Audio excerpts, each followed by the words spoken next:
Haleluya, puji nama Tuhan Yesus.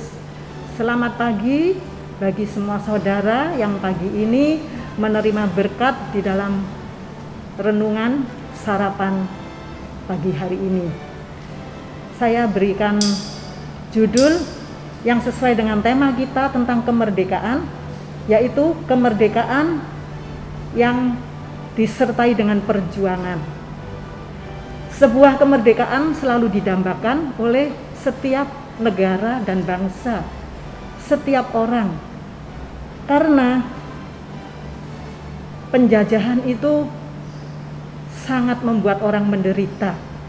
Seperti negara kita, bangsa Indonesia, yang sudah menikmati kemerdekaannya.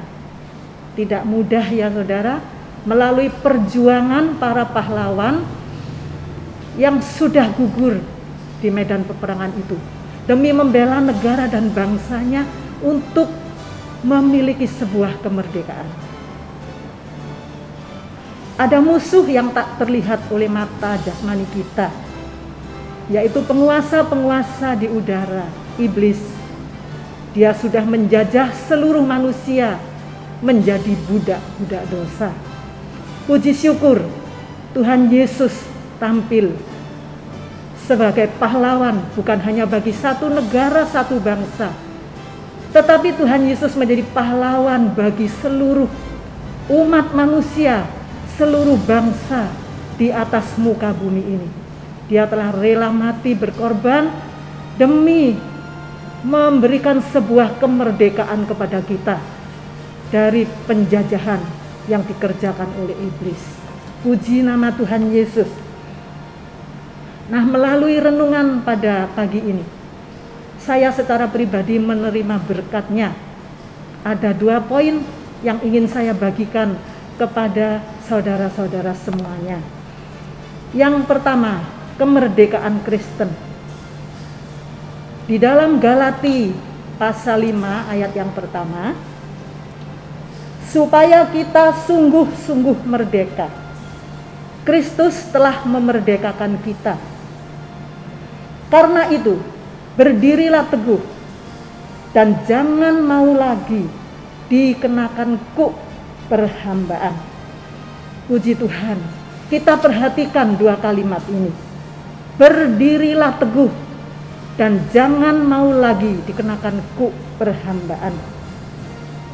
Nah, tugas kita yang sudah dimerdekakan oleh Tuhan Yesus dari penjajahan kuasa kegelapan adalah untuk berjuang supaya kita dapat tetap berdiri teguh dan bebas dari kuk perhambaan. Itu tidak mudah, saudara semua. Sekali lagi, itu tidak mudah. Karena apa? Karena firman Tuhan sendiri yang mengingatkan kepada kita melalui 1 Petrus pasal 5 ayat yang ke-8. Lawanmu itu si iblis, kata firman Tuhan. Dia berjalan keliling sama seperti singa yang mengaum-aum dan siap mencari orang yang dapat ditelannya. Karena itu, sadarlah dan berjaga-jagalah. Iblis digambarkan seperti singa. Saudara, kita tahu singa itu satu binatang yang begitu ganas. Setiap mangsa yang ada di depannya akan dihancurkan, dirobek-robek sampai hancur luluh. Demikian yang dilakukan oleh iblis. Iblis itu bisa menyusup, masuk, meracuni kehendak bebas kita, sehingga yang seharusnya kita takut kepada Tuhan, maka kehendak bebas itu diracuni oleh iblis dengan kesenangan-kesenangan jasmani. Kita bisa melakukan hal-hal yang tidak sesuai dengan kebenaran firman Tuhan. Nah, perjuangan kita adalah melawan tipu muslihat iblis. Karena itu, berjuang itu kita harus memakai selengkap senjata perang. Dan selengkap senjata itu sudah disediakan oleh Tuhan kita. Di dalam Efesus pasal 6 ayat yang ke-13 sampai ke-18, kenakanlah seluruh perlengkapan senjata Allah supaya kita dapat mengadakan perlawanan dan tetap berdiri tegap, berikat pinggangkan kebenaran, berbaju sirah keadilan, berkasutkan kerelaan memberitakan Injil damai sejahtera, pergunakan perisai iman, miliki ketopong keselamatan dan pedang roh, yaitu firman Allah, dan jangan lupa selalu berdoa di dalam roh. Puji Tuhan, itu adalah bekal yang Tuhan Yesus berikan kepada saudara dan saya untuk kita dimampukan mempertahankan kemerdekaan yang sejati yang sudah Tuhan Yesus berikan kepada kita semua. Yang kedua, perjuangan untuk dapat bertekun di dalam iman dengan mata yang tertuju kepada Kristus. Saya ingin membaca satu ayat yang ada di dalam Matius pasal 7 ayat 13 sampai 14. Masuklah melalui pintu yang sesak, karena lebarlah pintu dan luaslah jalan yang menuju pada kebinasaan. Banyak orang yang masuk melaluinya. Karena sesaklah pintu dan sempitlah jalan yang menuju kepada kehidupan, dan sedikit orang yang mendapatnya. Berkenaan dengan ayat ini, saya teringat pada masa kecil ketika sekolah. Saat itu saya masih duduk di bangku SD. Kami sekolah di luar kota karena di sana ada sebuah sekolah Katolik. Di desa saya hanya ada sekolah negeri. Waktu itu kami sekitar tahun 74, kami abonemen sebuah mobil, satu mobil penuh kira-kira berisi 18 orang.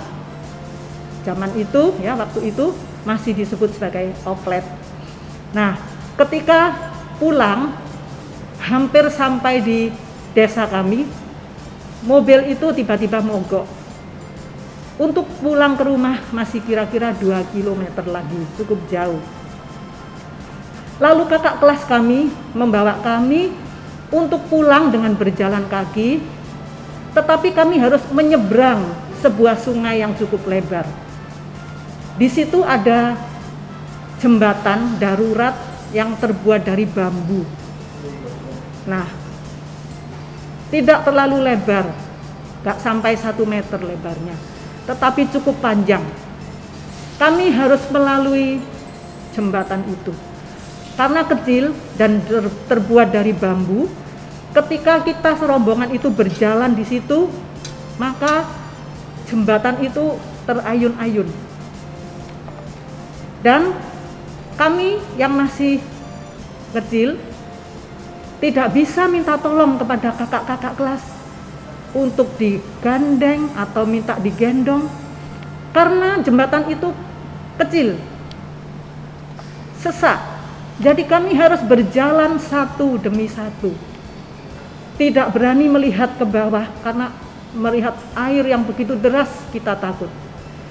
Pandangan lurus ke depan, tangan berpegang kepada bambu yang dipasang, berjalan setapak demi setapak sampai akhirnya kami tiba di seberang dan bisa pulang ke rumah dengan selamat. Nah, kira-kira itu gambaran iman percaya kita kepada Tuhan Yesus. Tidak bisa nunut atau tidak bisa gandol. Kita harus jalan satu demi satu, karena firman Allah tadi katakan, sempit dan sesak. Kita harus berjalan seorang demi seorang, berjuang seorang demi seorang mempertahankan iman di dalam Tuhan Yesus Kristus. Puji Tuhan. Saya akhiri renungan pada pagi hari ini dengan menutupnya dengan satu ayat yang ada di dalam Ibrani pasal 12 ayat 2a. Marilah kita melakukannya dengan mata yang tertuju kepada Yesus, yang memimpin kita dalam iman dan yang membawa iman kita itu kepada kesempurnaan. Puji Tuhan, kalau kita belajar memiliki iman dengan mata yang selalu tertuju kepada Kristus, itulah yang akan memampukan kita mempertahankan kemerdekaan sejati yang sudah Tuhan Yesus berikan kepada kita, sehingga pada akhirnya nanti kita sampai di tempat tujuan, rumah Bapa yang mulia, dengan selamat, dengan sukacita. Puji Tuhan, kiranya renungan ini memberkati kita semuanya. Selamat berjuang bersama-sama dengan Tuhan Yesus yang akan selalu menyertai saudara dan saya. Amin.